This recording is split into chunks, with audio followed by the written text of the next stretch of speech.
नमस्कार दोस्तों, स्वागत है आपका एक बार फिर से हमारे इस चैनल सनातन बेला पर। दोस्तों, अगर आप अपने जीवन में कुछ नया सीखना चाहते हैं तो चैनल को सब्सक्राइब जरूर कर ले। दोस्तों, सावन सोमवार व्रत में क्या खाए क्या नहीं खाए, सावन में लहसुन प्याज खाए या ना खाए, व्रत में नमक खाए या ना खाए, सावन में पति पत्नी को दूरी क्यों बनानी चाहिए और कौन से रंग के कपड़े नहीं पहनने चाहिए, ऐसी कौन सी गलतियां हैं जिन्हें सावन के दौरान हमें भूल कर भी नहीं करना चाहिए। साथ ही सावन पवित्र महीने में कितने सोमवार पड़ेंगे और सावन की समाप्ति कब है, आइए जानते हैं सब कुछ इस वीडियो में। दोस्तों, सावन का महीना कोई मामूली महीना नहीं होता। ये महीना साक्षात प्रेम की सौगात लेकर आता है, जिस कारण भक्तों को बड़ी बेसब्री से इंतजार रहता है। सावन का महीना इतना पवित्र होता है जिसका आप अंदाजा भी नहीं लगा सकते। सावन का त्योहार भारत में तो मनाया जाता ही है, परंतु क्या आप जानते हैं विदेशों में भी सावन का पवित्र महीना बड़े जोरों शोरों साथ और खुशी के साथ मनाया जाता है। वैज्ञानिक मानते हैं सावन में प्रकृति आपस में बातें करती है, वातावरण सुगम हो जाता है, हरियाली की उत्पत्ति होती है, नए नए बीज उगते हैं, वर्षा आदि होती है। हर मौसम में हरियाली साक्षात महादेव का स्वागत करती है, महादेव से बातें करती है। आपको बता दे, शास्त्रों में सावन सोमवार का व्रत जो भी महिला या पुरुष करते हैं तो वो मानव भगवान भोलेनाथ का सर्वाधिक प्रिय हो जाता है। ऐसे को भगवान भोलेनाथ अपनी शरण में ले लेते हैं। दोस्तों, सावन में कांवड़ यात्रा का क्या कहना, शास्त्रों के अनुसार समझा जाता है कि सबसे पहले कांवड़ यात्रा भगवान परशुराम ने भगवान शिव के समर्पित अपने कांधे पर उठाई थी और तभी से भगवान शिव को प्रसन्न करने के लिए कांवड़ यात्रा की जाती है। दोस्तों, परंतु क्या आप जानते हैं सावन में 10 ऐसे नियम हैं जो आपको जानना बहुत ही आवश्यक है। अगर आप इनका पालन अपने जीवन में नहीं करते हैं तो आपको भगवान शिव क्रोध का सामना करना पड़ सकता है, आपके पूरे परिवार को गरीबी, निर्धनता और बर्बादी का सामना करना पड़ सकता है। दोस्तों, आज की वीडियो बहुत ही सुंदर है, वीडियो को अंत तक जरूर देखें क्योंकि अधूरा ज्ञान हमेशा खतरनाक साबित होता है। इसलिए वीडियो को पूरा अंत तक जरूर देखें और सच्चे दिल से कमेंट बॉक्स में लिखें हर हर महादेव, ओम नमः शिवाय। वीडियो को लाइक भी जरूर करें। अब सबसे पहले जानते हैं सावन सोमवार व्रत की तारीख। पहले सोमवार का व्रत 10 जुलाई को, दूसरे सोमवार का व्रत 17 जुलाई को, तीसरे सोमवार का व्रत 24 को, चौथा सोमवार व्रत 31 जुलाई को, पांचवा व्रत 7 अगस्त को, छठे सोमवार का व्रत 14 अगस्त को, सातवें सोमवार का व्रत 21 अगस्त को और आठवें सोमवार का व्रत 28 अगस्त को रखा जाएगा। अब जान लेते हैं सावन सोमवार के व्रत में क्या खाना चाहिए और क्या नहीं खाना चाहिए। अगर आपने सोमवार का व्रत रखा है तो आप इस दिन सात्विक भोजन ही करें, ये निर्जला व्रत नहीं होता। अगर आपने फलाहार का संकल्प लिया है तो नमक भूल कर भी ना खाएं, आप फल वगैरह ही खाएं और कुछ मत खाना। व्रत में बाहर का गन्ने का जूस मत पीना, उसमें नमक पड़ा होता है, उनके बर्तनों में भी नमक पड़ा होता है और वो नमक आपके मुंह में जाएगा तो आपका व्रत खंडित हो जाएगा। व्रत में डब्बा बंद जूस भी नहीं पीना चाहिए, उसमें कई केमिकल्स पड़े होते हैं जिससे व्रत टूट जाता है। दोस्तों, सावन में जब भी शुक्रवार का दिन पड़ता है तब खट्टा भूल कर भी मत खाना क्योंकि माता संतोषी इस दौरान जागृत अवस्था में होती है, वो रुष्ट हो जाएंगी। इस दिन आप पानी पूरी, इमली की चटनी, खट्टे फल आदि जाने अनजाने में भी मत खाना क्योंकि इससे माता संतोषी क्रोधित हो जाएंगी। एक बार माता संतोषी रुष्ट हो गई तो आपको जिंदगी भर कष्ट भोगने पड़ेंगे। माता रानी भोली है, पर सावन के महीने में जो भी शुक्रवार के दिन खट्टा खाता है उसे परेशानियों का और माता के क्रोध का सामना करना ही पड़ता है। सावन में साधारण नमक फलों पर लगाकर या अमरूद के बीच में भरकर भूल कर भी खाना चाहिए। आप सेंधा नमक फलों पर लगाकर खा सकते हैं। सावन के व्रत में आप चाय पी सकते हैं परंतु बिना दूध की चाय ही पी ले। सावन के व्रत में दूध नहीं पीना चाहिए, इससे भगवान शिवा क्रोधित हो जाते हैं। सावन में हल्दी मिलाकर दूध पीने से भयंकर श्राप लगता है। सावन में बच्चे दूध पी सकते हैं पर बड़ों को दूध नहीं पीना चाहिए। श्रावण का व्रत अगर आपने मीठा रखा है तो आप खीर पराठा या दही पराठा खा सकते हैं। आप चाहे तो सेंधा से बने आलू के पकवान खा सकते हैं। आलू की सब्जी कुट्टू के आटे की रोटी के साथ खा सकते हैं, परंतु आटा ध्यान से देख ले, पुराने आटे में कीड़े पड़ जाते हैं जिससे आपका व्रत खंडित हो सकता है।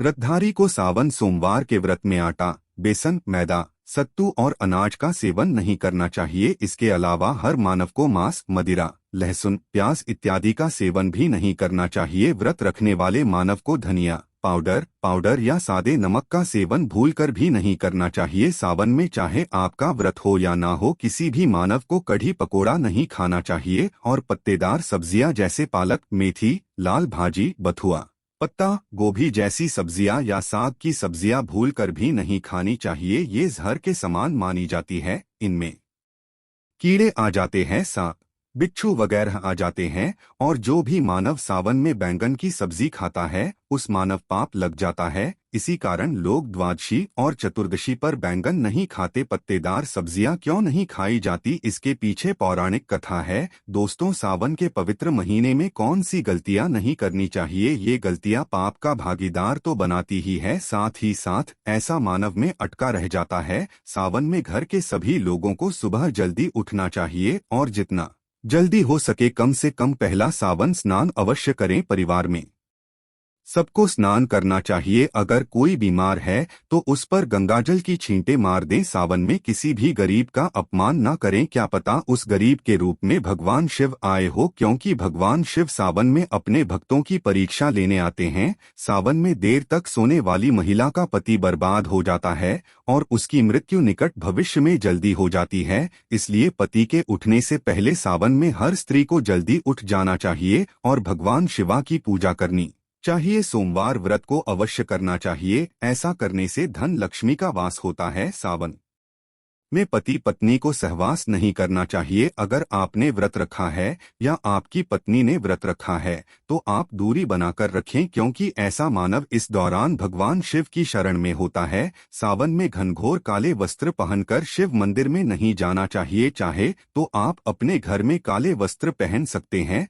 परंतु मंदिर में भूलकर भी जाना नहीं चाहिए और व्रत में भी काले वस्त्र नहीं पहनने चाहिए। वैसे तो सावन में लहसुन प्याज नहीं खाना चाहिए, पर यदि आपका व्रत है तो उस दिन तो पूरे परिवार को लहसुन प्याज से परहेज करना चाहिए। सावन के महीने में घर में गंदगी नहीं होनी चाहिए, इससे प्रकृति नाराज हो जाती है। सावन में आपके घर का जो मंदिर है उसमें माचिस के खाली पड़े डिब्बे या माचिस नहीं रखनी चाहिए। सावन में घर में किसी भी मानव को गाली नहीं देनी चाहिए, चुगली आदि नहीं करनी चाहिए। पत्नी को अपशब्द नहीं कहने चाहिए और ना ही पति को शब्द कहने चाहिए, इससे भगवान शिवा आपको श्राप दे देते हैं। सावन में जो भी मानव दूध में हल्दी डालकर पीता है उसके ऊपर महाकाल का क्रोध बरसता है। सावन में बाल नाखून नहीं काटने चाहिए, दाढ़ी वगैरह नहीं बनानी चाहिए। ये आपको पहले कर लेना चाहिए। कोई ज्यादा समस्या हो तो आप ऐसा कर सकते हैं, पर शिवाजी से क्षमा अवश्य मांग ले। सावन में शरीर पर तेल नहीं लगाना चाहिए। यदि आपका व्रत है तो आप शरीर पर तेल ना लगाएं। माता पिता का सम्मान करना चाहिए, क्योंकि माता पार्वती को माँ और भगवान शिवा को पिता समझा जाता है, इसलिए माता पिता में इन दोनों का वास होता है। माता पिता का आदर करने से भगवान शिवा और माँ पार्वती प्रसन्न होते हैं। सावन में देवी देवता से जुड़ी कोई भी शुभ चीज उपहार के तौर पर कभी भी किसी को ना दे, नहीं तो भगवान शिवा आपके घर से सदैव के लिए चले जाएंगे। अब जानते हैं सावन के इस पवित्र महीने में शिवलिंग पर कौन कौन सी चीजें नहीं चढ़ानी चाहिए जिस आपको पाप ना लगे। शिवा पुराण के अनुसार शिवा भक्तों को कभी भी भगवान शिवा को तुलसी, हल्दी और सिंदूर सहित ये 6 वस्तुएं नहीं चढ़ानी चाहिए। पौराणिक कथा के अनुसार केतकी के फूल ने ब्रह्मा जी के झूठ में साथ दिया था, जिससे नाराज होकर भगवान भोलेनाथ ने केतकी के फूल को श्राप दिया। इसलिए केतकी का फूल शिवलिंग पर चढ़ाया नहीं जाता। नारियल का पानी भी शिवलिंग पर कभी अर्पित नहीं करना चाहिए। शंख से जल भी भगवान भोलेनाथ को नहीं चढ़ाना चाहिए। शास्त्रों के अनुसार सुबह 5 बजे से लेकर सुबह 11 बजे तक शिवलिंग पर जल चढ़ाना बहुत ही शुभकारक और अत्यंत मंगलकारी समझा जाता है। कभी भी शाम के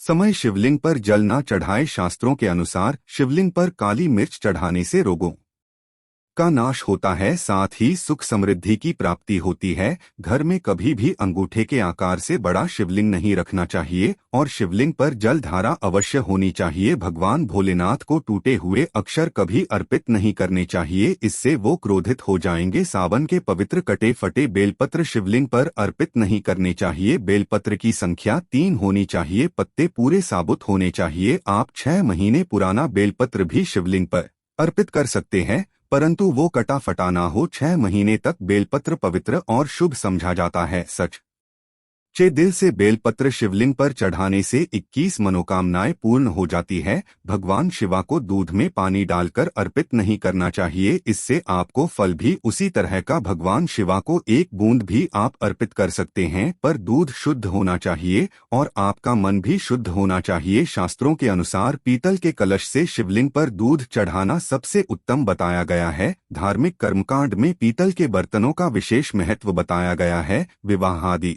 कार्यों में इसीलिए पीतल के बर्तनों का प्रयोग किया जाता है। आपको बता दें, सोमवार को पीतल के कलश से शिवलिंग पर दूध से अभिषेक करना शुभकारक बताया गया है। स्टील और से बने बर्तन का प्रयोग न करें। शिवलिंग पर जल चढ़ाते समय वो जल आपके पैरों के पास नहीं जाना चाहिए, इसे अशुभकारी समझा जाता है। उसे लांघना भी नहीं चाहिए, उसे हम जलहारी कहते हैं। सावन में जल अपने घर का होना चाहिए, मंदिर से ही जल भरकर मंदिर में ही अर्पित नहीं करना चाहिए, इससे आपका भाग्य खराब हो सकता है। दोस्तों, सावन में ये चीज खा लेने से दुनिया की कोई भी ताकत आपको धनी होने से रोक नहीं पाएगी। अगर आपने में ये चीज खा ली तो आपको करोड़पति होने से देर नहीं लगेगी, परंतु सच्चे दिल से ही खाना है। दोस्तों, सावन में शिव भक्तों को शिवलिंग पर चढ़े हुए प्रसाद के रूप में थोड़ा सा धतूरा जरूर खाना चाहिए। ये आपको ज्यादा नहीं खाना है, बस अपनी जुबान पर हल्का सा टच करना है। ज्यादा खाएंगे तो आप बीमार पड़ जाएंगे, इसलिए बस टच कर लें। आप देखना, आपके अंदर सकारात्मकता का संचार हो जाएगा। आपको धनी होने से कोई नहीं रोक पाएगा। दूसरा है, बेल का फल प्रसाद के रूप में खाने से माता पार्वती के साथ साथ भगवान शिवा की कृपा भी बरसेगी और समस्त 33 कोटि देवी देवता आपको धनवान बनाएंगे। बस ये चीजें आपको खानी है, फिर आप खुद देखना, आपको धनी होने से दुनिया की कोई भी ताकत रोक नहीं पाएगी। दोस्तों, अगर भोले बाबा की कृपा हो जाए तो काल भी आपका कुछ बिगाड़ नहीं पाएगा, क्योंकि कालों के भी काल है। महाकाल सच्चे दिल से कमेंट बॉक्स में लिखे हर हर महादेव ओम। उम्मीद करते हैं आपको जानकारी पसंद आई होगी। ऐसे ही धार्मिक जानकारी दिलाने वाले वीडियो देखने के लिए चैनल को सब्सक्राइब करें, बेल आइकन को प्रेस करें। धन्यवाद।